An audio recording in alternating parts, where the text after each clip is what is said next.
My play is Nike, set to report earnings tomorrow. Excess inventory, the issue looming over that report after ending Q1 up 44% in inventory from the prior year.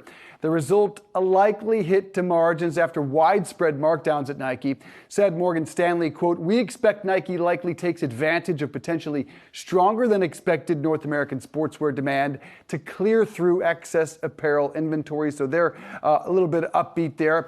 On consider this note, one tailwind to consider: holiday season will be impacted by the absence of Adidas branded Yeezy products, gone now after cutting ties with Kanye West in October. Also, the reopening of China will certainly help them a bit. Analysts expect EPS of 65 cents, revenue 12.57 billion. Shares are down ahead of this report about 3% and down 37% this year. I think, Seana, this is really a short-term, long-term story. It looks like they're going to have to continue to work through those inventory issues, discounting, but the long run, you really got to like the equity, the brand identification and loyalty that Nike has. Yeah, certainly. I think it's more of a longer-term play because when you take into account some of the issues facing them, you mentioned inventory, supply chain, China, the weakness over there. Revenue expectations are for $1.8 billion. I think a number of analysts want to get a little bit more commentary from Nike executives just in terms of what they see playing out in China, more specifically over the next quarter or two. And then more broadly, what we're seeing here amid higher inflation, whether or not people have been starting to pull back